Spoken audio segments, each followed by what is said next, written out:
Bonjour, je suis Julien, votre professeur de français. Dans cette 6e unité, je vais maintenant vous parler des adjectifs de couleur.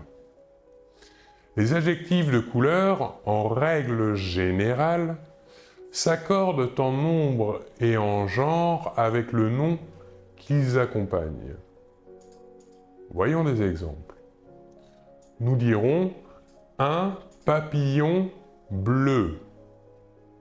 Papillon est un substantif masculin singulier. Autre exemple, avec un substantif féminin singulier, une lettre bleue. Lettre ici est bien d'un substantif féminin singulier. Donc à l'adjectif de couleur bleu, nous ajouterons la marque du féminin E. Autre exemple, maintenant avec un substantif masculin pluriel. Deux papillons bleus. Papillon est bien ici masculin pluriel. Nous ajouterons donc un S, marque du pluriel, à l'adjectif de couleur bleu.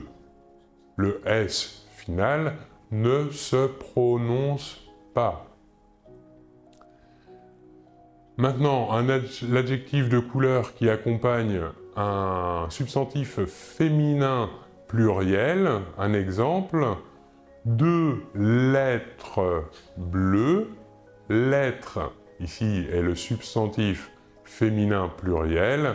Nous ajouterons donc à la fin de l'adjectif de couleur bleu, ES, la marque du féminin pluriel. Cela est pour la règle générale. Mais attention, il existe des exceptions, de nombreuses exceptions.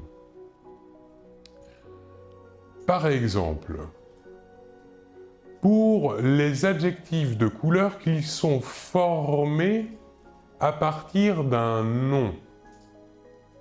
Eh bien, ces adjectifs de couleur formés à partir d'un nom sont invariables, c'est-à-dire que leur orthographe ne se modifie pas et ils ne s'accordent ni en genre ni en nombre avec le substantif qu'ils accompagnent.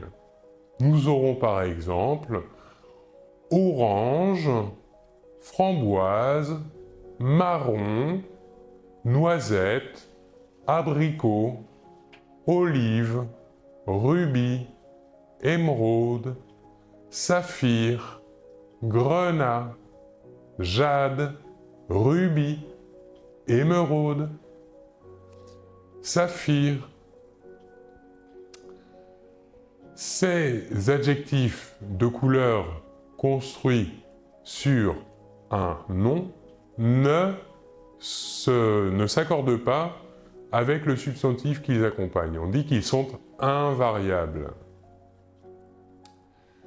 Nous avons aussi les adjectifs de couleur qui sont construits sur des mots d'origine étrangère.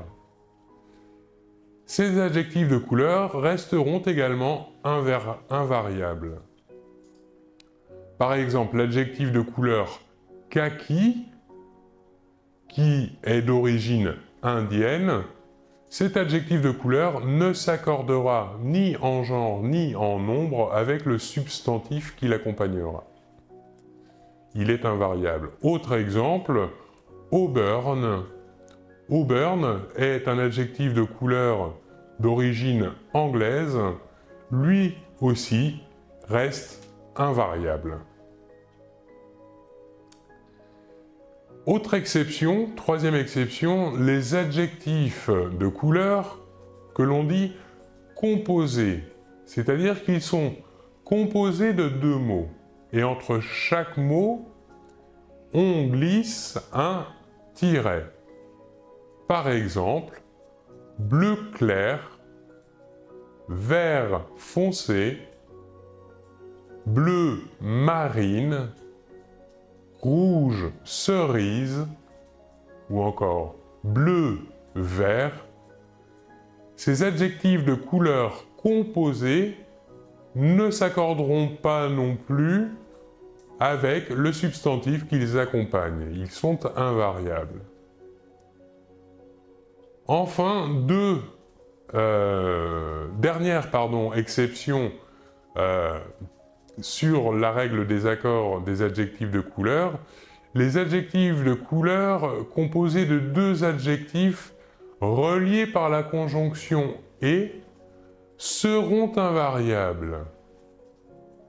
Un exemple, une chemise vert blanc et bleu. Les adjectifs de couleur ici resteront tous invariables. Voilà pour cette explication sur les règles des accords des adjectifs de couleur. Je vous remercie beaucoup de votre attention et l'on se retrouve très bientôt. Au revoir.